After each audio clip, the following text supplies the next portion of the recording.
belum pernah sesaat pun dalam hidup kita ini nikmat Allah pernah berhenti.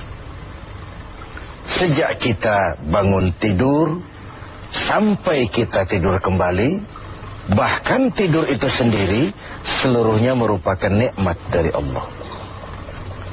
Terhadap nikmat yang sedemikian banyak itu, yang jikalau kita akan mencoba menghitungnya, sungguh kita tidak akan pernah sanggup menghitungnya. Allah cuma minta satu: syukuri nikmat itu. La in syakartum la azidannakum wa la in kafartum inna azabi lasyadid.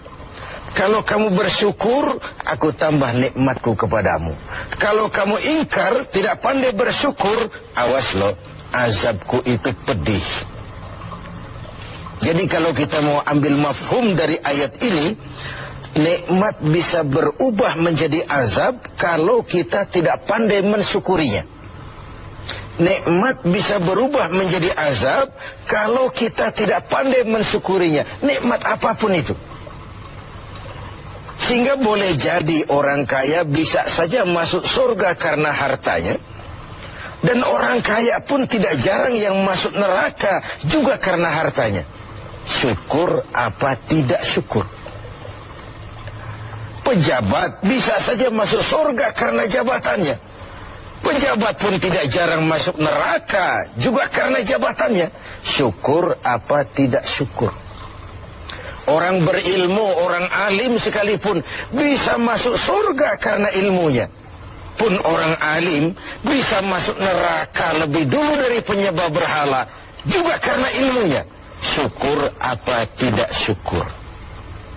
Nah, kita zon politikan, makhluk sosial yang tidak mungkin hidup sendiri. Kita bermasyarakat, kita perlu orang lain. Nah, di dalam bergaul bermasyarakat kita bertingkah laku, berperilaku, berbuat, berkata dan sebagainya. Apapun perilaku kita di masyarakat pasti punya dampak bagi orang lain, bagi masyarakat sekitar kita, mungkin juga bagi lingkungan di mana kita hidup, di lingkungan di mana kita tinggal. Nah, dampak inilah yang sering kita tidak perhatikan, bahwa pada dasarnya tidak ada kebebasan mutlak. Kebebasan kita dibatasi kebebasan orang lain. Satu contoh yang gampang. Saya beli radio pakai uang saya. Saya setel di rumah saya sekeras-kerasnya. Lalu saya ngomong, radio saya, yang beli saya, pakai uang saya setel di rumah saya sekeras-kerasnya, gak ada urusan sama orang lain. Itu sikap yang tidak mempedulikan lingkungan. Padahal tetangga saya sebelah juga boleh ngomong begitu. Kata tetangga saya, ini kamar saya tidur di dalamnya, mata saya yang ngantuk saya. Kenapa suara radio kamu masuk ke kamar saya? Nah, ketika itu kebebasan saya menyetel radio dibatasi oleh kebebasan tetangga saya yang mau tidur. Disinilah terjadinya sikap saling menghormati, sehingga perilaku kita terkendali. Nanti akan kita bicarakan bagaimana pengaruh puasa dalam hal mengendalikan perilaku kita sebagai manusia. Sebelum kita lanjutkan bincang kita tentang pengendalian perilaku oleh ibadah puasa, mungkin di antara adik-adik kita yang hadir ada yang akan mengajukan pertanyaan lebih dulu. Saya persilakan, siapa? Assalamualaikum warahmatullahi wabarakatuh. Waalaikumsalam warahmatullahi wabarakatuh. Saat ini di negara kita banyak terjadi bencana. Bagaimana menurut pandangan agama? Ya, sesuatu yang aktual, tetapi mungkin nanti dari pembicaraan ini akan runtun mengarah kepada jawaban atas pertanyaan tadi, karena saya lihat ada sinkronnya, ada kesinambungan. Begini, tadi di awal pembicaraan kita membicarakan ayat, kalau kamu bersyukur aku tambah nikmatku kepadamu.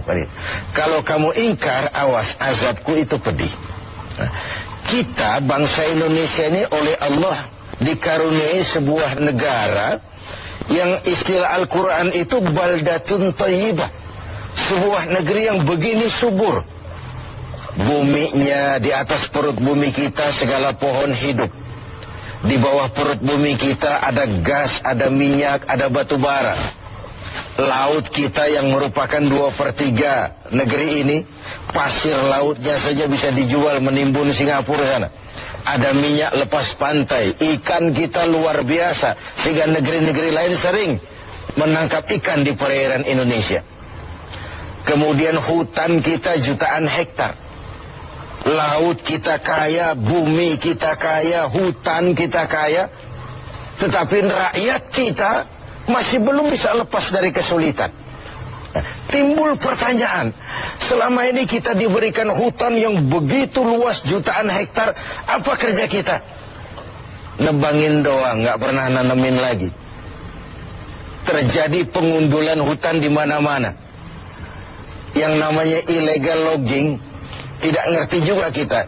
Penebangan liar itu kok bisa ratusan kubik seperti itu. Akibatnya apa? Tanah longsor, banjir melanda, terjadi pengundulan.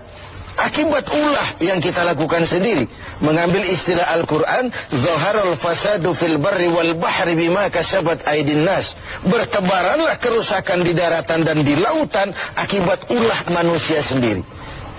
Kita yang tidak pandai mensyukuri nikmat Allah, dikaruniai negara yang begini kaya sumber daya alamnya, yang diamanati memegang jabatan, lupa diri dan lupa daratan. Sementara kita sendiri tidak bisa mengelola negeri ini dengan baik. Yang disuruh ngurus beras, sering nimbun beras. Yang disuruh ngurus laut, sering jadi bajak laut. Yang disuruh ngurus hutan, rame-rame jadi orang hutan. Ada fenomena-fenomena seperti itu. Nah, lalu bagaimana kaitannya dengan musibah, dengan bencana yang belakangan datang menimpa kita? Begini, ayat Quran menjelaskan bahwa peringatan Quran itu wattaqu fitnatan la tusibanna allazina zalamu minkum khassah. Takutlah musibah, takutlah bencana, takutlah fitnah yang kalau dia datang tidak hanya menimpa orang-orang yang zalim di antara kamu. Orang yang baik terkena juga akibatnya. Nah, dengan kata lain, dilihat dari sisi ayat ini, kenapa bencana terjadi? Ini akibat dosa borongan. Borongan itu kalau sudah borongan namanya, yang benar ikut kelibat juga. Kita nggak perlu cari kambing hitam, tapi akibat 1-2 orang makan nangka, yang lain ikut kena getahnya semua. Di Aceh yang tertimpa tsunami, banyak sekali saudara kita yang baik-baik di sana. Di Jogja pun begitu, di Pangandaran pun begitu. Entah mereka terkena juga musibah akibat dari segelintir tingkah laku orang. Ini yang perlu kita khawatirkan. Jadi kalau yang ma'ruf jalan, tapi yang munkar juga jalan. Kebajikan ditegakkan, tapi maksiat dilaksanakan. Ketika hukuman datang menghantam yang maksiat, yang baik-baik ini akan terkena juga dampaknya. Walaupun buat orang yang baik-baik, ini merupakan ujian. Kan musibah itu kalau menimpa orang baik-baik namanya ujian tuh. Kalau musibah menimpa orang setengah baik itu 50-50. Ini golongan yang sholat rajin, maksiat tekun. Sedekah mau tapi korupsinya lebih gede dari sedekahnya. Cuma lipstik aja ngumpetin korupsinya, dia sedekah. Kemudian yang model seperti ini kalau terkena musibah, itu teguran namanya, bukan ujian. Sebaliknya kalau orang jahat terkena musibah, itu persekot itu, DP. Nah, ini merupakan harus jadi renungan buat kita semua tanpa sekali lagi perlu mencari kambing hitam. Mari sama-sama kita melakukan introspeksi. Berangkat dari ayat yang kita bicarakan sejak awal tadi, nikmat bisa berubah menjadi azab kalau kita tidak pandai mensyukurinya.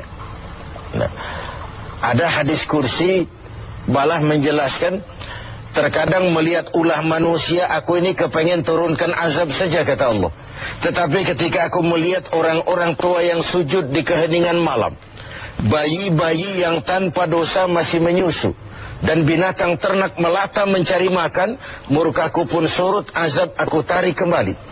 Kalau kita renungkan hadis ini, masih ada yang meredam murka Allah, menjaga keseimbangan. orang-orang tua yang di keheningan malam sujud sambil berlinang air mata, nangis di hadapan Allah. Kita hutang jasa dengan orang-orang tua seperti itu. Bayi-bayi yang tanpa dosa, masih putih, bersih, masih menyusu.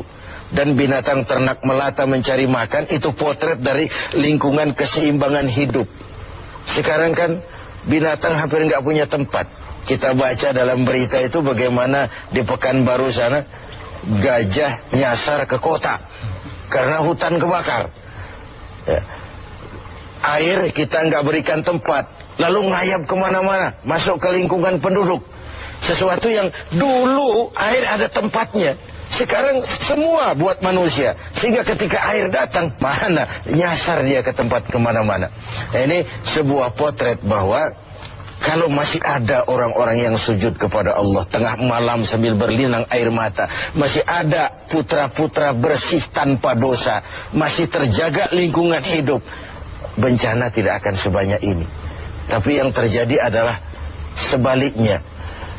Yang diajarkan itu orang tua tengah malam sujud, bayi tanpa dosa menyusu. Nah sekarang akibat terjadinya pergeseran nilai, bayi tanpa dosa sering dibuang ke tempat sampah, sementara orang-orang tua tengah malam rebutan nyusu. Ini kan sebuah kesalah setelan dalam menjalani kehidupan ini. Oleh karena itu, menghadapi banyaknya musibah, menghadapi banyaknya bencana, kita tidak perlu mencari kambing hitam, tapi mari melakukan introspeksi. Kalau diuji, kita bukan saja harus sabar, tapi harus lulus. Nah, kalau ditegur, kita harus berani introspeksi, memperbaiki yang kurang, dan mengurangi yang memang berlebihan. Mudah-mudahan musibah yang banyak menimpa negeri kita belakangan ini adalah teguran. Syukur-syukur kalau dia ujian. Dan sekali lagi, bukan saja kalau dia uji kita harus sabar, tapi juga harus lulus.